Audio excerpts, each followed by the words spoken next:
Josh, keep it together. Wait, is it off? It's all good. It's all good. I just playing with you. All right. Let's just re-go through all the questions again. Yeah, we're just gonna redo it all. What's up? Welcome to the session. I'm Trev. I'm Alejandro. And I'm Josh.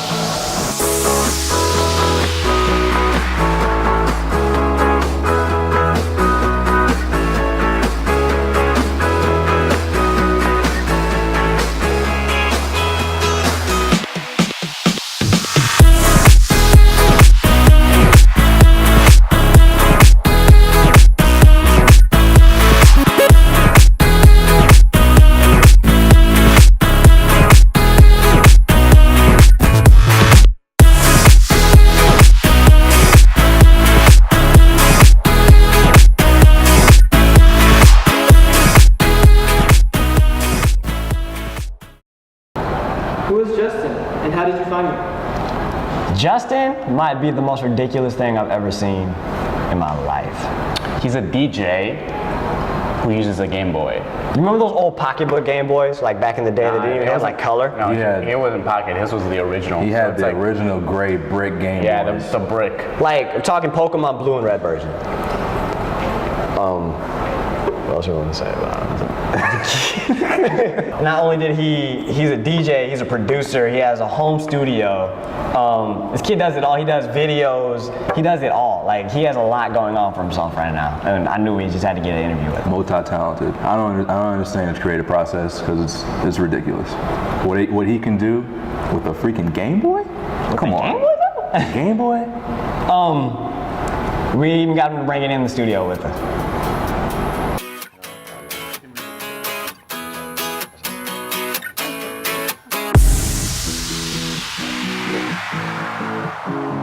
My name is Andrew Wilson, and I am joined here with Justin Hereford. So Justin, what is your DJ name, and how do you spell it? I go by Forever the Wind, and I guess it's spelled Forevr space B space WIN. It kind of comes from like internet chatting and stuff. People started saying FTW as an abbreviation for the Win, and I kind of just extended that. Came up with an interesting name, hopefully. And how long have you had this nickname? I've been using that for about 3 years, maybe 4. Before that, I went by J-Dub, and it wasn't very creative. I didn't really like it, so I decided to kind of revamp what I was doing. What got you interested in doing DJ? I first got into electronic music and producing it in like 8th grade, so I would have been around 2004, 2005, and I really first got into like producing the music and writing just electronic weird sounds, and I was really into like chiptune music, which is like music written using old Nintendos, old computers, and Game Boys, and like the kind of stuff we grew up playing with.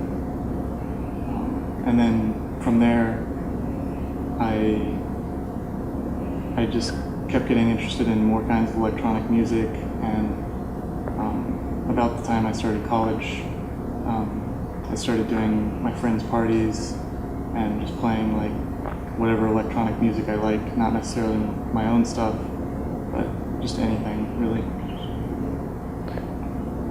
How does your family feel about you DJing?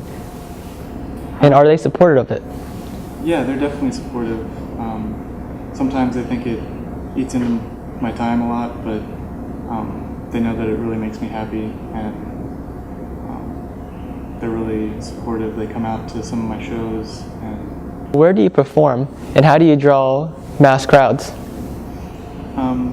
I've performed at a few places now. I the first couple shows were just kind of silly, like a couple people getting a show together, and one of them was outside at a park in Manassas,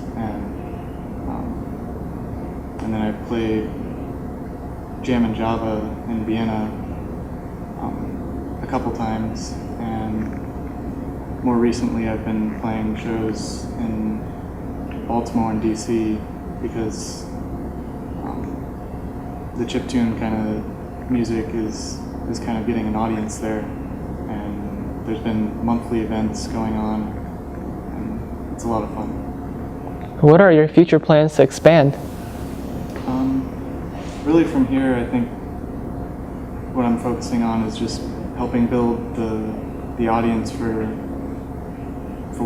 this kind of music and the electronic sound, and it's been getting a lot more popular, so just getting my name out and helping others put together shows and draw audiences is the next step for me. You recently mentioned about the Game Boy. How do you use the Game Boy in correlation to your DJing? I use a program written by some enthusiasts for Game Boy music, and in order to use the program, you use a custom cartridge.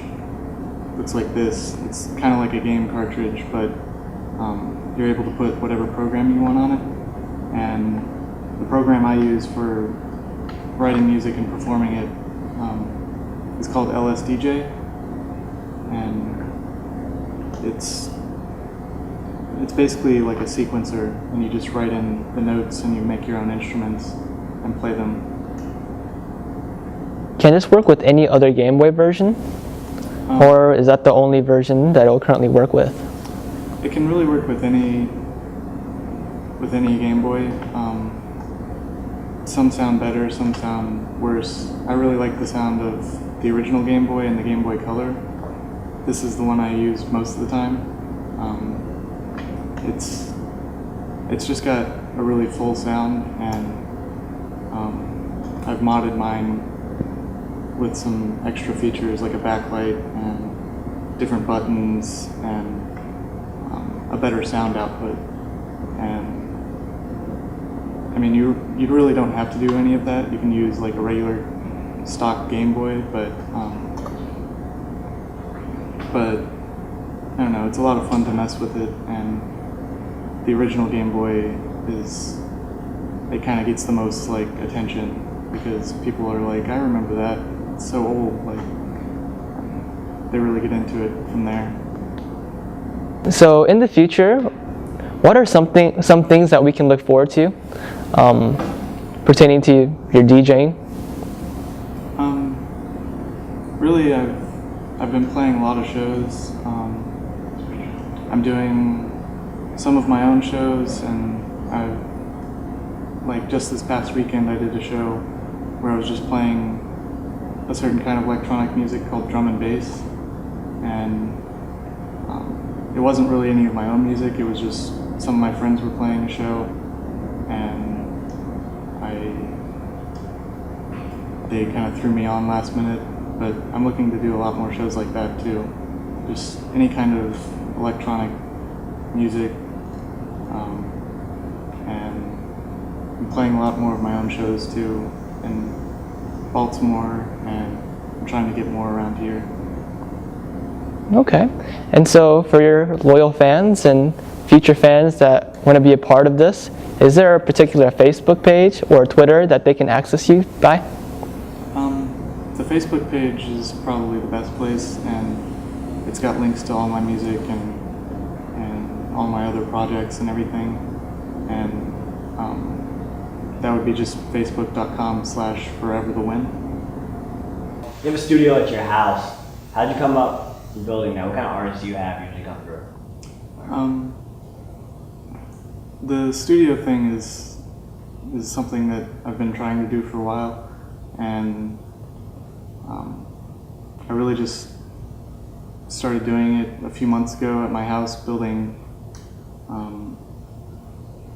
kind of a nice setup to record bands, record solo musicians, really any kind of thing I can record. I have all kinds of mics and a really nice interface to record it all into my computer. Over the past few months, I've recorded Call for Fire, which is a band based out of Mason, and Mason students, or a couple of them. And I've also recorded Yalda, Man.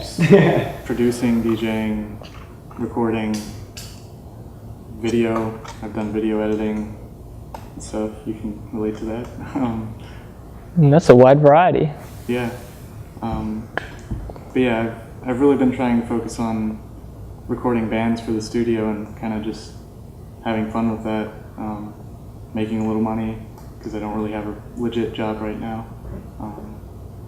And it's a lot of fun to hear musicians and work with them. Are you self-taught, or did you have someone teach you how to DJ and produce? I really got into it myself, really just a couple of my friends got into it too, and we started off just trying to figure things out ourselves. Didn't really have the resources back then. It was like we were just like early teenagers, not really knowing what we were doing. But I've really been striving to make it sound better and get better at recording and just learn all the aspects of sound and engineering, that kind of stuff. And ever since like I got into college and stuff, I took a few classes for recording and producing here at Mason, and I'm about to finish up my music technology minor, which is offered here. So I'm really learning from other people, learning from classes I take, and just learning from messing around mostly.